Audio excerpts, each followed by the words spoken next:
ఓం సాయిరామ్. సాయి భక్తులందరికీ నమస్కారం అండి. అందరూ ఎలా ఉన్నారు ఫ్రెండ్స్? మన సాయినాథుని దయ వల్ల అందరూ బాగుండాలని మనస్ఫూర్తిగా కోరుకుంటూ ఈ వీడియోనైతే స్టార్ట్ చేస్తున్నాను. ఇక ఈరోజు వీడియోలో బాబా గారు ఏం చెప్తున్నారంటే, తల్లి చూసిన వెంటనే నా నుదుటిని తాకమ్మా, గురువారానికి ఒక అద్భుతాన్ని జరిపించి నీ తలరాతనే మార్చేస్తాను.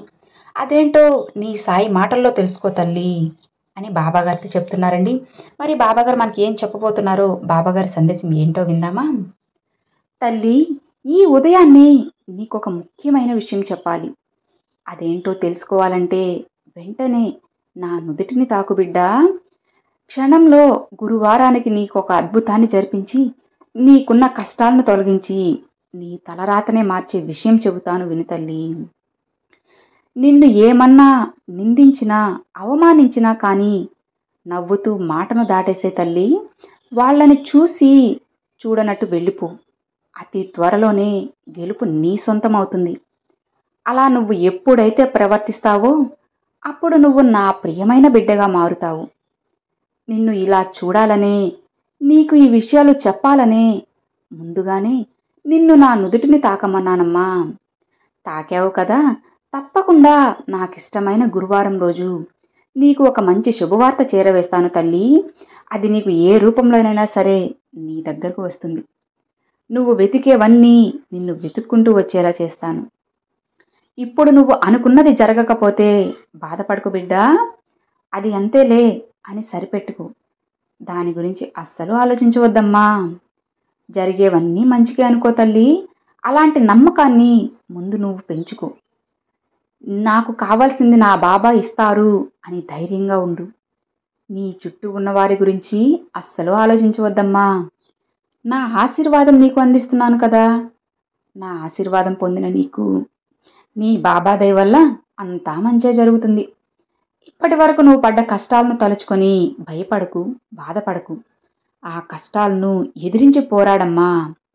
తర్వాత నీకు దొరికే గెలుపు ఎంతో ఆనందాన్ని ఇస్తుంది. ఇక అదృష్టం తానుగా నిన్ను వెతుక్కుంటూ వస్తుంది. నీకు ఎప్పుడైనా కష్టం వస్తే నాతో చెప్పుకో బిడ్డా. నీకు ఏది కావాలో అది ధైర్యంగా నన్ను అడుగు. వెంటనే నువ్వు కోరింది నీ చేతిలో పెడతాను కదా. నీకెందుకు దిగులు? నీ మనసులో ఉన్న ప్రతి ప్రార్థన నేను తీరుస్తానమ్మా. ఒక్కటి కూడా వదలకు బిడ్డా. అన్నీ నాతో అడుగు. నేను నీతో మాట్లాడాలని ఎప్పటి నుంచో ఎదురు చూస్తున్నాను.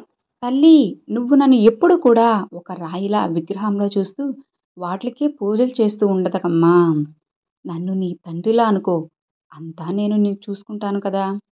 ఎవరైతే నీకు చెడు చేయాలని ఆలోచిస్తున్నారో వారి చేతే నీకు మంచి జరిగేలా చేయిస్తాను. అసలు వారికి అర్థం కాకుండానే నీకు మంచి పనులన్నీ జరిపిస్తాను. నీ బాధనంతా నీకు దూరం చేసేసి నీ తలరాతనే మార్చి గురువారానికి ఒక అదృష్టాన్ని నీకు చేరవేస్తాను. నువ్వు కోరింది స్వయంగా నేనే నీ చేతిలో పెడతానమ్మా. ధైర్యంగా ఉండు తల్లి. నీ సాయి చెప్పే మార్గంలో నడుస్తూ ఉండు. అంతా మంచిగా జరుగుతుంది. నీ తండ్రి నీకు ఎల్లవేళలా తోడు ఉండగా నీకెందుకు తల్లి భయం? ధైర్యంగా ఉండు. గురువారం కోసం ఎదురు చూస్తూ ఉండమ్మా. ఆ అద్భుతం నువ్వు వినగానే లేదా నీ కళ్ళతో చూడగానే నువ్వే ఆనందంతో నా దర్శనానికి వస్తావు. ఎందుకో తెలుసా? ధన్యవాదములు బాబా అని చెప్పడానికి నువ్వే ఆనంద కన్నీరు పెట్టుకుంటూ నా దగ్గరగా వస్తావు. నా బిడ్డ రాక కోసం, ఆనందం కోసం నేను ఎదురు చూస్తూ ఉంటాను. వస్తావు కదా తల్లి? వస్తావనే అనుకుంటున్నానమ్మా. నీ తండ్రి కోసం ఒక్కసారి వచ్చి చూడు తల్లి. నీకు వెంటనే అద్భుతాన్ని సృష్టిస్తాను. ఆ అద్భుతం చూసి నువ్వే ఆశ్చర్యపోయేలా చేస్తాను. ఇక ఆనందంగా, ప్రశాంతంగా నీ రోజును మొదలుపెట్టు బిడ్డా. అంతా మంచిగా జరుగుతుంది. నీ తండ్రి నీకు ఎల్లవేళలా తోడు ఉండగా నీకెందుకు తల్లి భయం? ధైర్యంగా ఉండు అని బాబాగారితో చెప్తున్నారండి. చూశారు కదండి, ఈరోజు బాబాగారి సందేశం మీ అందరికీ నచ్చింది అని అనుకుంటున్నాను. నచ్చితే లైక్ చేయండి, మరికొంతమంది సాయి భక్తులకు షేర్ చేయండి. ఫస్ట్గా మన ఛానల్ చూసేవాళ్ళు సబ్స్క్రైబ్ చేసి సపోర్ట్ చేయండి friends. Thanks for watching. Om Sairam.